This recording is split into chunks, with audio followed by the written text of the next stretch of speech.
Bismillahirrahmanirrahim. Assalamualaikum warahmatullahi taala wabarakatuh dan salam sejahtera. Terima kasih Tuan Ibu Ketua dan juga terima kasih Yang Berhormat Wabi Kinabatangan. Sebenarnya berkaitan dengan soalan yang dikemukakan oleh Yang Berhormat Wabi Kinabatangan berkenaan dengan aktiviti pencemaran dan juga peladangan yang diakibatkan oleh kilang-kilang dan sebagainya ini. Maka untuk makluman Ahli Dewan, Jabatan Alam Sekitar telah menjalankan pemantauan secara berkala di peringkat pelaksanaan projek-projek bagi aktiviti pertanian atau peladangan dengan berdasarkan kepada Perintah Kualiti Alam Sekeliling aktiviti yang ditetapkan penilaian kesan kepada alam sekeliling 2015. Dari segi statistik, tindakan yang telah dibuat oleh pihak kerajaan melalui Jabatan Alam Sekitar dan Kementerian pada tahun 2018 sebanyak 19 penguatkuasaan telah dilaksanakan di projek pertanian yang telah mendapat kelulusan EIA. Sebanyak 4 projek telah pun diberikan notis arahan dan 1 projek dikenakan tindakan kompaun.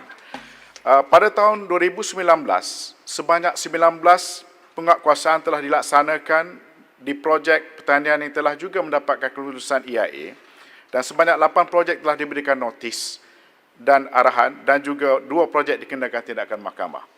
Dalam hal ini, dalam tahun 2020 sehingga Jun, kerajaan telah pun membuat penguasaan kepada 14 penguasaan telah dilaksanakan di mana 2 projek telah diberikan notis, arahan dan 1 projek dikenakan tindakan kompaun. Dan dalam usaha untuk memastikan bahawasanya penguasaan berterusan dibuat oleh pihak kementerian ke atas peladangan-peladangan ini, maka pihak Kementerian Alam Sekitar dan Air telah meningkatkan pemantauan aktiviti-aktiviti atau di kawasan pertanian atau peladangan yang mempunyai kelulusan EIA melalui kaedah-kaedah yang tertentu. Ada 3 kaedah sebenarnya, iaitu yang pertama ialah pemeriksaan di tapak bagi melihat keberkesanan pelaksanaan projek yang telah membuat pematuhan terhadap syarat-syarat EIA.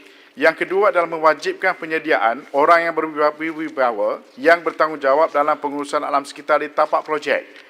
Dan yang ketiga, pelaporan pengawasan kualiti udara dan kualiti kualiti air secara berkala. Dan yang terakhir, melaksanakan audit pihak ketiga bagi melaksanakan audit alam sekitar di bawah Seksyen 33A. Dalam konteks ini juga, pihak Kementerian Alam Sekitar dan Air juga memandang serius aktiviti pembakaran terbuka sebenarnya untuk makluman Dewan. Di kawasan-kawasan ladang, terutamanya yang melibatkan kawasan tanah gambut. Pemantauan di kawasan sering terbakar seperti ladang-ladang, tapak pelupusan, pemantauan di kawasan yang sering terbakar dan juga kawasan-kawasan yang berkenaan dibuat walaupun negara mengalami wabak COVID-19 melalui rondaan dan penggunaan teknologi drone.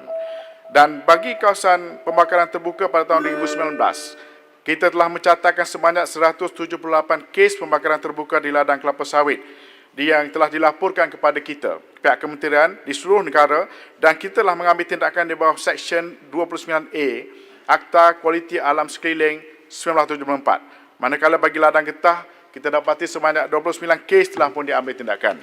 Untuk makluman Dewan juga, sedikit masa saya ambil, sehingga tahun 2020, Julai, sebanyak 74 kes pembakaran terbuka di ladang sawit dan 19 kes pembakaran terbuka di ladang getah di seluruh negara telah diambil tindakan di bawah akta yang sama.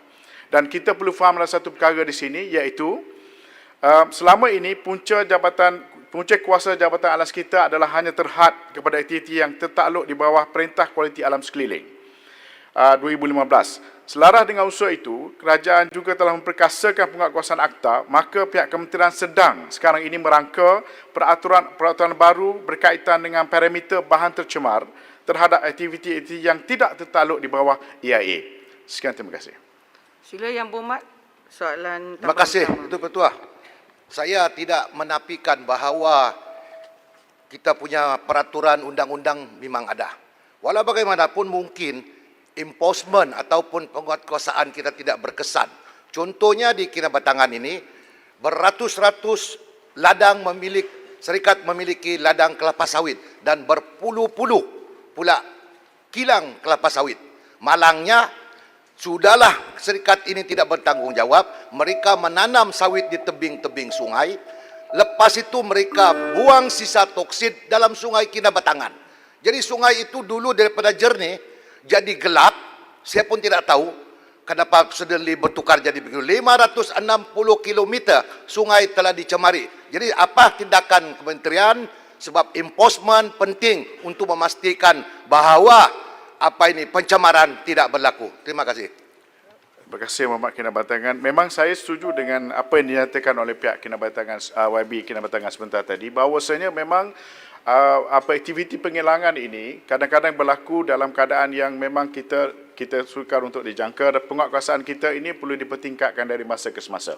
Untuk perancangan jangka masa panjang untuk makluman yang berhormat Dewan dan juga yang berhormat Kinabatangan, pihak Kementerian Alam Sekitar ini sedang merangka untuk memperkemaskan agensi yang berkaitan dengan penguatkuasaan kepada aktiviti-aktiviti yang berkaitan dengan pencemaran kilang dan sebagainya ini. Kilang-kilang kelapa sawit ataupun pelarangan getah sebagaimana dimaklumkan oleh YB Kinabatangan selalunya berkait dengan bagaimana proses untuk memastikan bahawasanya hasil sisa kilang itu yang nak dialirkan ke sungai itu dialirkan dengan cara yang secara langsung dan tidak melalui proses perawatan. Dan itulah kesannya akhirnya memberi kesan kepada sungai dalam negara kita. Terima kasih YB.